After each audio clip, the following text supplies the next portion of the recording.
ये बात ध्यान रखना, भगवान की आवाज़ अंदर में आती है और संसार की आवाज़ बाहर से आती है।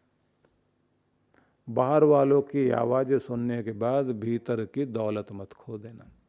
भीतर की दौलत क्या है? तुम्हारे अंदर की शांति, तुम्हारे अंदर का प्रेम, तुम्हारे अंदर का आनंद, उसे मत खो देना।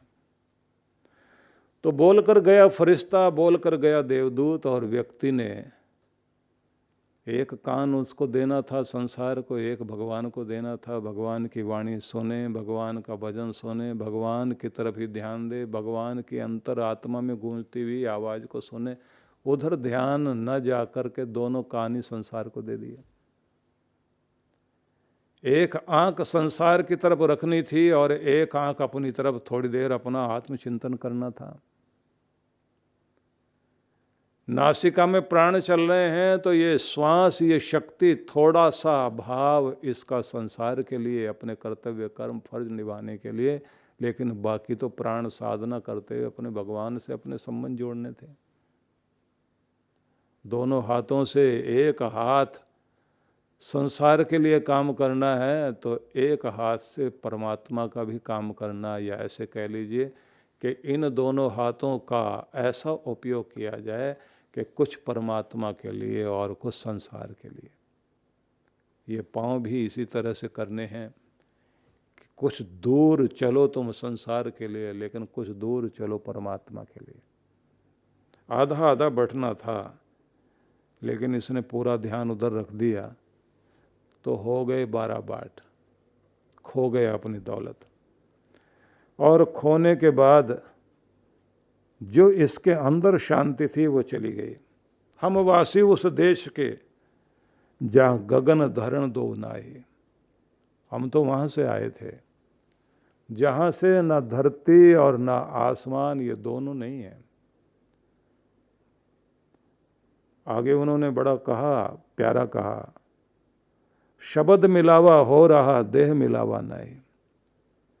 वहाँ तो केवल शब्द ही मिलाता है, गुरु के द्वारा दिया गया जो नाम है वही उससे मिलाता है, जिससे मिलने के लिए हम आए हैं। देह मिलावा नहीं। इस धरती में, इस आसमान तक आदमी ऊंचा उठेगा देह के माध्यम से, लेकिन वहाँ अगर ऊंचा उठेगा तो केवल मात्र नाम का आधार लेकर, प्रभु का नाम का सहारा लेकर के, गुरु के द्वारा दिए गए नाम का सहारा लेकर, बस यही मिलान करता है और किसी चीज़ से मिलान नहीं होता। और यहाँ इस जगह पहुँचना है तो ये दुनिया ही अलग है, ये देश ही अलग है। बिन पावन का पंथ है, बिन बस्ती का देश, बिना देह का पुरुष है, कहे कबीर संदेश। इस जगह में जहाँ तुम्हें जाना है, अपने उस देश में, क्योंकि कबीर ने अलग अलग जगह भी कहा, चल हंसा उस देश पर ब्रह्म का खेल, ज्योति जले अगम की बिन बाती बिन तेल। कि वो हंस, एक जगह और कहते ना, उड़ जाएगा हंस अकेला।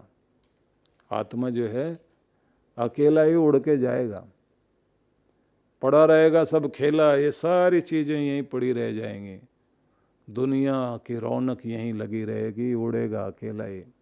9 द्वारे का पिंजरा तामे पंछी पौन, रहने का अचंभा बड़ा गया अचंभा कौन। ये 9 दरवाजों का पिंजरा है शरीर। इसमें पवन नाम का या प्राण नाम का पंछी बैठा हुआ है, हवा नाम का। दरवाजे खुले पड़े और हवा बाहर नहीं जा रही, मतलब आत्मा छोड़ के नहीं जा रही। रहने का अचंभा बड़ा गया अचंभा कौन। जिस दिन ये हंस उड़ के चला जाए उस दिन आश्चर्य मत करना। आश्चर्य इस बात का करना, दरवाजे खुले पड़े हैं और प्राण नाम का पंछी इसमें रह रहा है, उसके बाद भी फड़फड़ाता पंख, लेकिन टिका हुआ है यहीं। तो उसको कहा, बिन पावन का पंथ है, उस देश में तुम्हें जाना है जहाँ पाँव से नहीं पहुँचा जाता और बस्ती कोई बसी भी नहीं है, और देह लेकर आत्मा नहीं जाती वहाँ, फिर सब छोड़ के जाती है। तब वहाँ का मिलन होता है। गगन मंडल बरसे अमी, बादल भये गंभीर, चहों दिस दम के दामनी भीगे दास कबीर। बड़ा प्यारा कहा उन्होंने। गगन मंडल में बरसे अमी, अमृत बरस रहा है गगन मंडल में, ये स्थान जो है इस जगह में अमृत बरस रहा है, तुम वहां पर ध्यान लगाओ। बादल भय गंभीर, और आकाश से बादल हो करके आपके अंदर बारिश कर रहे हैं, अमृत झर रहा है।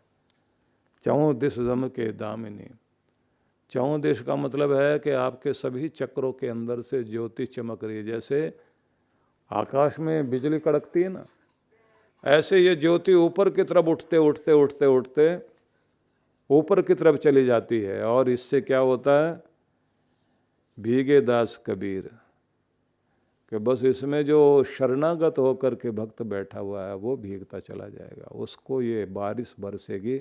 इसलिए कहते हैं ना कि प्रत्येक साधक को अपना श्वास प्राणायाम के माध्यम से केंद्रित करते हुए ध्यान को टिकाए, शांत हो और सभी चक्रों के अंदर से ऊर्जा को ऊपर की तरफ लेकर जाए, और इस तरह से अपना ध्यान टिका ले कि अमृत बरसने लग जाए अंदर। तो इसे कहते हैं सेवक स्वामी एक मति, मति में मति मिल जाए। चतुराई रीझे नहीं, रीझे मन जो भाए। तरीका क्या है, कहते हैं बस यहाँ बहुत चतुराई नहीं चलेगी, मैं इतना जानता हूँ, मैं ये विधि जानता हूँ, मैं इतना ज्ञान जानता हूँ, वो काम नहीं करेगी। फिर क्या चीज, जो उपनिषद कहता ना, न मेधया न प्रवचनेन न श्रुतेन नायम आत्मा बहुश्रुतेन न मेधया, ये जो तुम पाना चाह रहे हो परमात्मा को, तो ये तो तुम्हें बहुत बुद्धिमत्ता से, चतुराई से, ज्ञान की बड़ी बड़ी बातें करने से वो परमात्मा नहीं मिलता। यम एव एष वृणुते, जब वो तुम्हें चुन लेता है, तुम सरल होकर उसके हो जाते हो और वो तुम्हें चुन लेता है, तभी तुम्हें ये प्राप्ति होती है। तो कबीर इसको कह रहे हैं, रीझे मन जो भाए। जब तुम मन के भाव से, हृदय के भाव से भगवान को प्रसन्न कर लेते हो, तो बस इसी से वो मिलता है, और कोई रास्ता है नहीं। लेकिन साथ साथ कहा कि लगातार अपना सिमरन करते रहना। सिमरन से सुख होत है, सिमरन से दुख जाए, कहे कबीर सिमरन किए साईं माही समाए। एक ही तरीका है, सिमरन करते रहो। सिमरन से सुमरन होगा, मरना भी सफल हो जाएगा। और सिमरन से दुख जाए, दुख भी उसी से हटेगा। कहे कबीर सिमरन किए साईं माही समाए। सिमरन करते करते भगवान में समाहित हो जाएंगे। कबीर साहब को जब उन्होंने बहुत तरह की तीखी तीखी बातें कह दी, तो जो बादशाह लोधी थे, सिकंदर लोधी, दिल्ली में वो राज करते थे, और उन्होंने बुला लिया उनको। यहाँ अभी भी लोगों ने जो है लोधी गार्डन से लेकर के लोधी का मकबरा, पता नहीं क्या क्या चीज़ें यहाँ रखी हुई हैं अभी भी।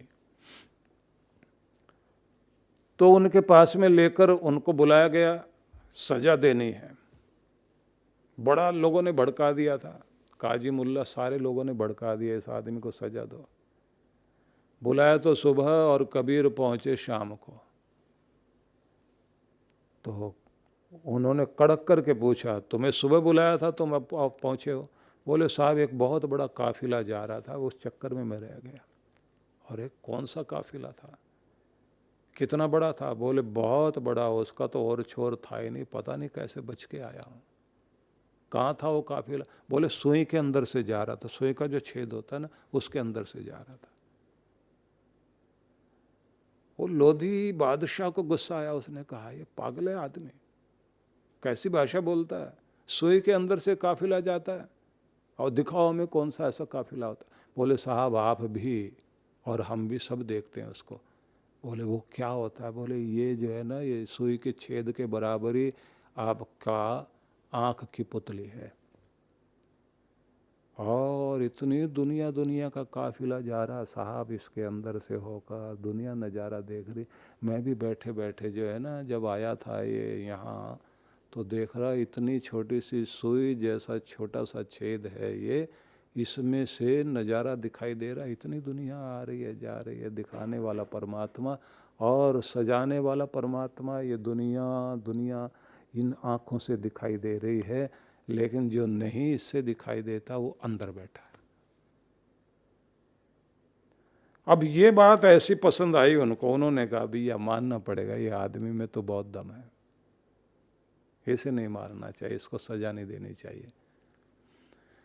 ये किसी को बहकाने का काम नहीं कर रहा है, ये आदमी जगाने का काम कर रहा है, लोगों के हृदय में भक्ति जगा रहा है। इसलिए उन्होंने कहा सत नाम को सिमरते उबरे पतित अनेक, कहे कबीर नहीं छाड़िए सत नाम के टेक। यही सच नाम है भगवान का, इसका सहारा लेकर न जाने कितने पतित भी तर गए। इस परमात्मा के नाम की टेक, इसका सहारा कभी मत छोड़ना। कबीरा निर्भय नाम जप, जब लग दीवा बाती, तेल घटे बाती बुझे, सोएगा दिन राती। जब ये अंदर का तेल घट जाएगा, उम्र घट जाएगी, सांस की यात्रा समाप्त होगी, तो फिर तो मिट्टी में मिट्टी मिल जाएगी, फिर तो सोना ही होगा आखिर में। इसलिए ना डर, भगवान का नाम ले, श्वास श्वास हरि नाम सिमर, वृथा श्वास मत खोए, ना जाने इस श्वास का फिर आवन होए ना होए। कितनी सारी चीजें उन्होंने कही। और फिर कबीर बहुत तरह से समझाते हैं आपको। कबीर कह रहे हैं कि मन मानत नहीं मोरा साधो। तो बार बार जब कबीर कहे तो कबीर सुनो भाई साधो ऐसा बोलते हैं, तो उसका मतलब होता है कि हे साधकों, परमात्मा की राह में चलने वाले प्यारों, मन मानत नहीं मोरा, मन नहीं मानता है। बार बार समझाता हूँ, बार बार समझाऊँ इस मन को, जग में जीवन थोड़ा। बहुत थोड़े समय के लिए जिंदगी है इस दुनिया में। पृथ्वी ग्रह पर थोड़ी सी सांसें लेकर आए हो। मन को समझाता हूँ कि बहुत थोड़ी देर के लिए इस प्रदेश में आया है, लेकिन मन है कि मानता नहीं। और क्या समझाता हूँ, इस काया का गर्व न कीजिए, क्या सांवर क्या गोरा, चाहे काली देह है या गोरी है, तो इसका क्या घमंड करना, क्योंकि ये तो राख होनी है। और जब राख होगी तो ये भी ध्यान रखने की बात है कि उस राख को भी उठाकर जब गंगा में प्रवाहित किया जाएगा, थोड़ी दूर तक तो लहरों पर निशानी दिखाई देगी, फिर लहर में लहर मिल जाएगी और देखते देखते आँखों के सामने ये देह खो जाएगी, इसकी आखिरी निशानी भी चली जाएगी। और जो चित्र लगा लेते हैं हम लोग अपने घरों में, वो चित्र भी थोड़े दिन देखते देखते लगता है जैसे कहीं गए हैं, लौट के आएंगे, किसी और गांव गए हैं, किसी और नगर में गए हैं, आएंगे और घर की नारी आंख में आंसू लेकर के वो बोलती रहती है, अभी मुझे जो है ना वो दरवाजे के पास दिखाई दिए हैं। फिर बोलती है अभी रसोई में से देखा उनको। फिर बोलती है बाहर बरामदे से चले गए। घर के लोग समझाते रहते तो पागल हो गई है। और फिर सपना भी नहीं आता, फिर दिखाई भी नहीं देता, फिर चित्र देखने के बाद भी ऐसा लगता है कि जैसे कोई सपना था, पता नहीं था भी या नहीं था। जिस माली की फुलवारी में वो घर परिवार जिस माली का है, जिसने उसको सजाया उस वाटिका को, उसके चित्र को देखकर भी लगता रहता है कि सपना था, गया कहाँ, कोई चिन्ह नहीं। इसलिए कबीर ने बड़ी भावुकता की बातें जो कही, लेकिन वो सच्ची कही कि पत्ते टूटे पेड़ से ले गई पवन उड़ाए, अब के बिछड़े ना मिलें दूर पड़ेंगे जाए। अब बिछड़ गए तो फिर वो पत्ते डाल पर नहीं लगेंगे जो उसकी शोभा बने हुए थे, गया तो गया।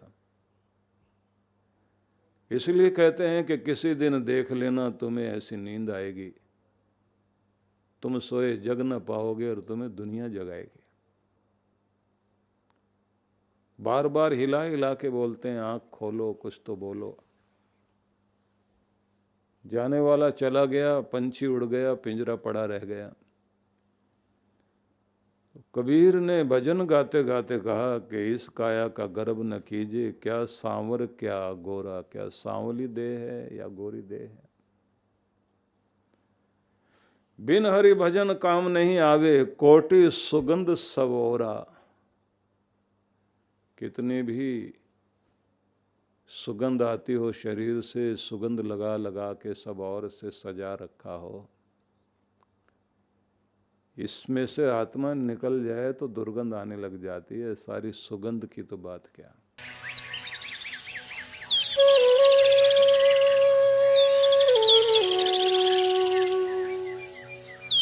भारतीय संस्कृति यज्ञ की संस्कृति है और इस संस्कृति में सब कुछ प्राप्त करने के लिए यज्ञ करने का विधान माना गया है।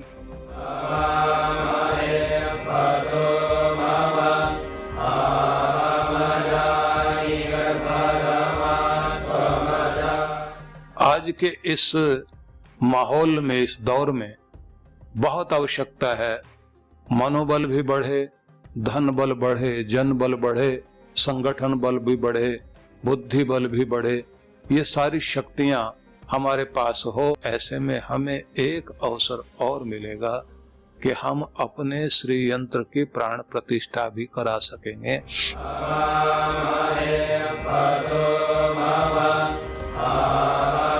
कहा गया है स्वर्ग कामो यजेत, स्वर्ग के कामना वाले व्यक्ति को यजन करना चाहिए। और यज्ञो वै विष्णु, भगवान का रूप ही यज्ञ है। आहुति दी गई, भगवान को प्राप्त हुई, भगवान प्रसन्न हुए और आपने प्रार्थना की, उन्होंने तथास्तु कहा तो आपका काम बन गया। तो सभी के लिए बहुत बहुत मंगल कामनाएं। आमंत्रण स्वीकार कीजिए और आप पधारिए।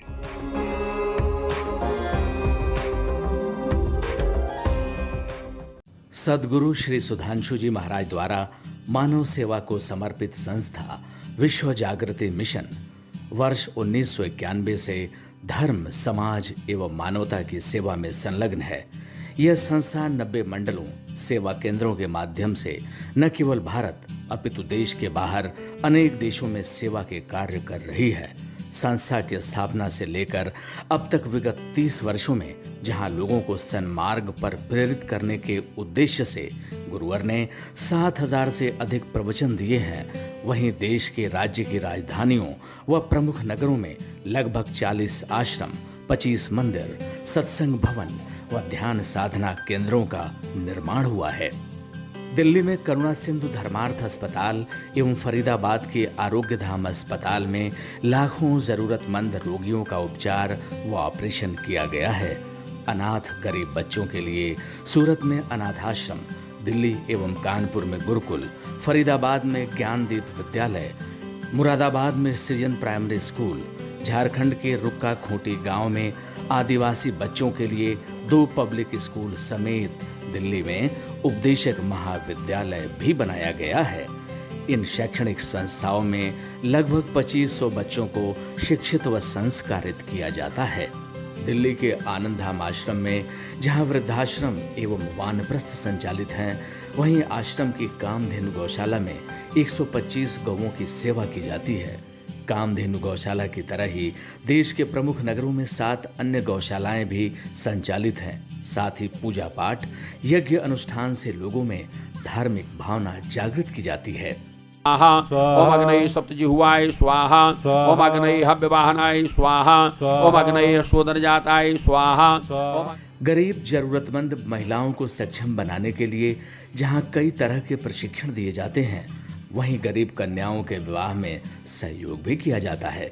प्राकृतिक आपदा जैसे कि बाढ़, भूकंप, तूफान आदि में जहां मिशन द्वारा प्रधानमंत्री राहत कोष में सहयोग किया जाता है, वहीं जैसे वर्तमान में चल रही महामारी कोरोना संकट काल में जरूरतमंदों को भोजन, राशन किट व सांसों के संकट से जूझ रहे जरूरतमंद मरीजों को देश विदेश से मंगाकर ऑक्सीजन कंसंट्रेटर बांटे गए। मानव सेवा को ईश्वर भक्ति मानते हुए सेवा परमो धर्म के भाव से विश्व जागृति मिशन के सेवा कार्य निरंतर जारी हैं। आइए मिशन के सेवा पथ पर बढ़ते कदमों में कदम से कदम मिलाकर चलें और मानवता की सेवा में दान सहयोग कर पुण्य के भागीदार बनें।